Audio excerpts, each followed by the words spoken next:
નમસ્કાર વિદ્યાર્થી મિત્રો થી HB કાપડિયા ન્યૂ હાઈસ્કૂલ દ્વારા ઓનલાઈન ટીચિંગમાં હું મહેશ પટેલ આપ સૌને આવકારું છું। ધોરણ 12 વિષય ઇતિહાસ પ્રકરણ 1 પૂર્વ ભૂમિકા અને અર્વાચીન ભારતના ઇતિહાસની આધાર સામગ્રી।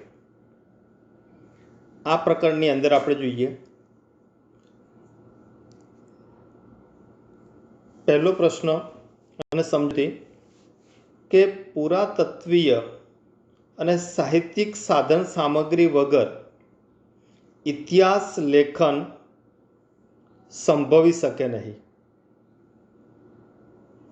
એનો અર્થ કે પુરાતત્વીય અને સાહિત્યિક સાધન સામગ્રી આપણને ક્યાંક ને ક્યાંક પ્રાપ્ત થાય તો જ આપણે એ ક્ષેત્રનો ઇતિહાસ જાણી શકીએ।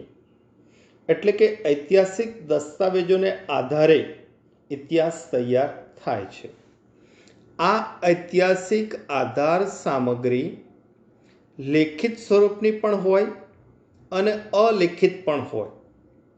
લેખિત જેમ કે શિલાલેખો કે શૈલ્યલેખો કે અભિલેખો હોય, જ્યારે શિલ્પ સ્થાપત્ય આપણને મળે કે એ સમયે ઉપયોગમાં લેવાતી સાધન સામગ્રી કે ચીજવસ્તુઓ મળે તો એ અલેખિત કહી શકાય। તો આ બંને પ્રકારની આધાર સામગ્રી ઇતિહાસ જાણવા માટે ઉપયોગી થાય છે।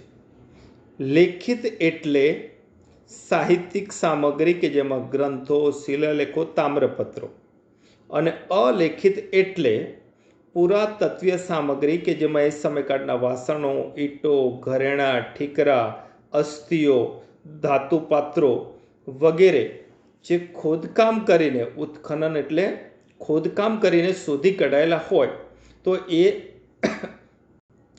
કયા પ્રકારના સાધનો કહી શકાય? અલેખિત સાધનો કહી શકાય।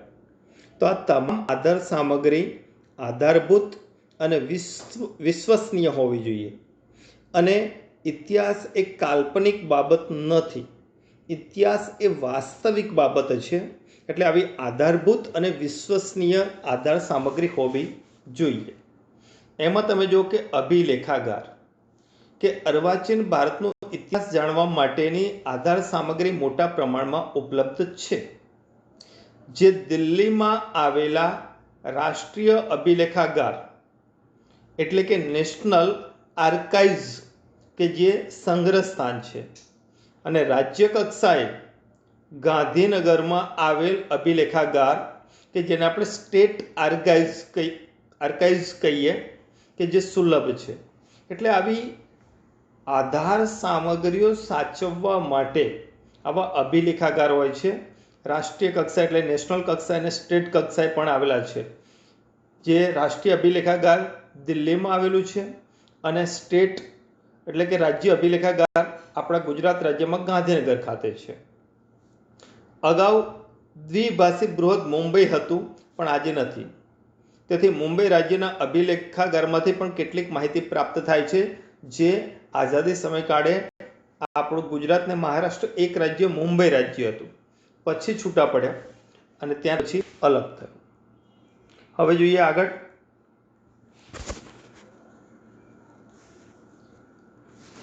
ભારતમાં પોર્ટુગીઝ ઇતિહાસને લગતી આધાર સામગ્રી જણાવો। એટલે કે પોર્ટુગીઝો ભારતમાં આવ્યા તો પોર્ટુગીઝો ભારતમાં કેવી રીતે વેપાર કર્યો, ક્યાં વસવાટ કર્યો, કેવી રીતે ગયા, એના વિશેની માહિતી આપતા ગ્રંથો। તો એનો અર્થ પોર્ટુગીઝ ઇતિહાસને લગતી સાધન સામગ્રી વિશે નોંધ લખો, આવો પૂછાતો પ્રશ્ન છે। 2 ગુણ કે 3 ગુણમાં પૂછી શકાય। તો ભારતમાં પોર્ટુગીઝો સૌથી પહેલા આવ્યા કે જેમાં વાસ્કો દ ગામા કે જે પોર્ટુગીઝ હતા, અને આ પોર્ટુગીઝો ભારતમાં ફિરંગીઓ તરીકે ઓળખાતા હતા।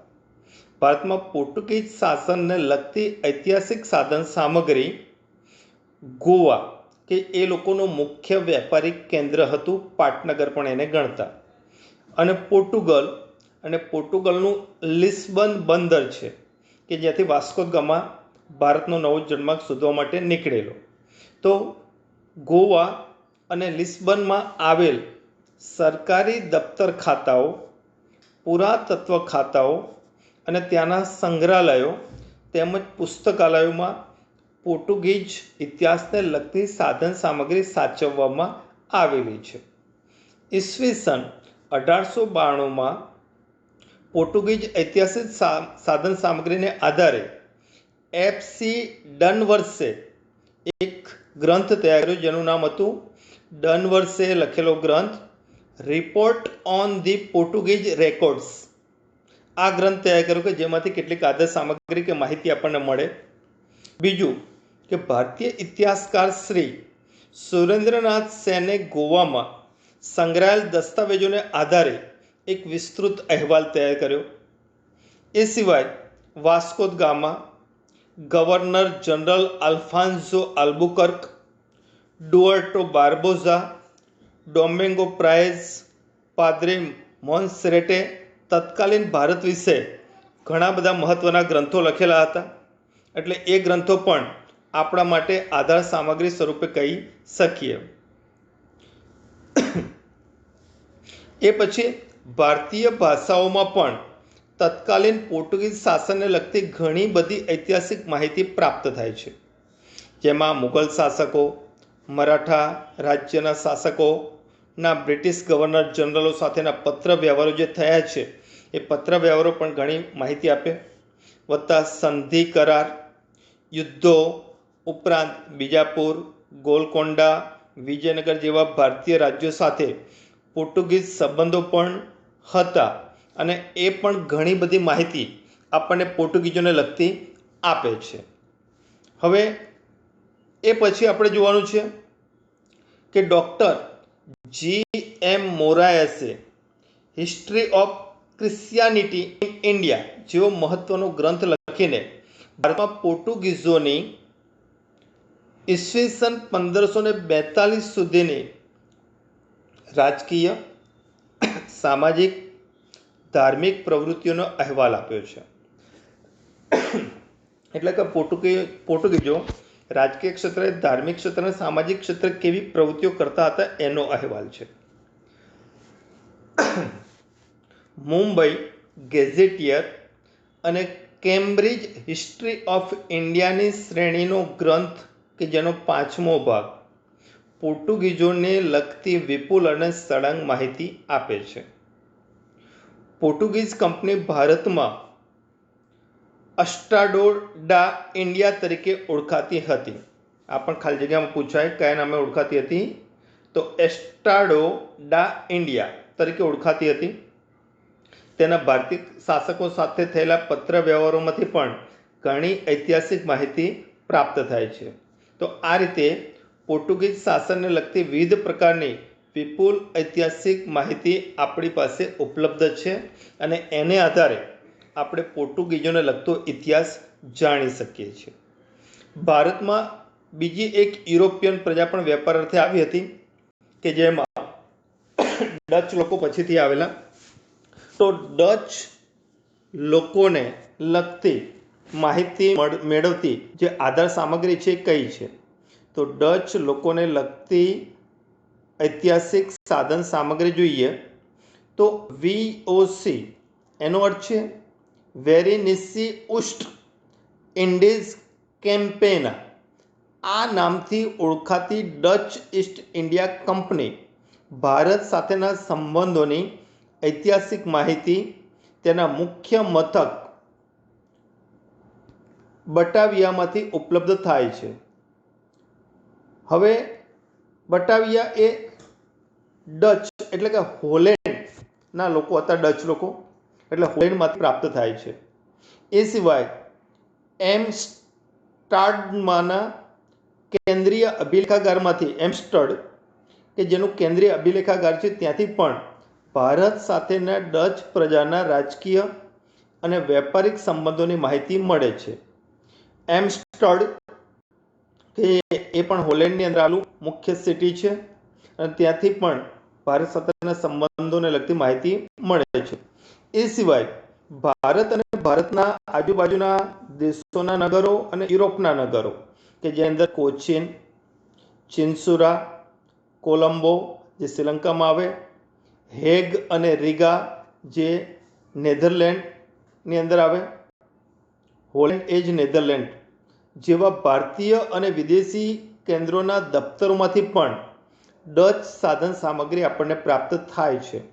એટલે કે ડચ લોકો ક્યારે ભારતમાં આવ્યા, કઈ રીતે વેપાર કરતા, કઈ રીતે રાજકીય અને આર્થિક સ્થિતિ હતી, એ બધી માહિતી પ્રાપ્ત થાય.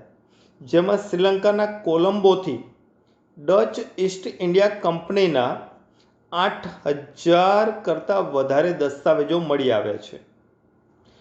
આ ઉપરાંત ક્રુશિયર, ગેલેટી, બર્ગ અને ગુટ જેવા ઇતિહાસકારોએ ડચ ઈસ્ટ ઇન્ડિયા કંપની સાથે સંકળાયેલા લગભગ 15 જેટલા આધુનિક ગ્રંથો સંપાદિત કર્યા છે અને એ ગ્રંથોમાંથી પણ આપણને ડચ ઇતિહાસ જાણવા મળે છે. એ પછી બીજો એક પ્રશ્ન છે, ફ્રેન્ચ ઇતિહાસને લગતી સાધન સામગ્રી વિશે માહિતી આપો. તો ફ્રેન્ચો જે ભારતમાં સૌથી છેલ્લે આવેલી યુરોપિયન જાતિ હતી. હવે ફ્રેન્ચ ઈસ્ટ ઇન્ડિયા કંપની સાથે સંકળાયેલા મહત્વપૂર્ણ દસ્તાવેજો, ફ્રાન્સનું કેપિટલ પેરિસ કે એમાં આવેલું કેન્દ્રીય અભિલેખાગારમાં જળવાયેલા કેટલાક દસ્તાવેજો છે.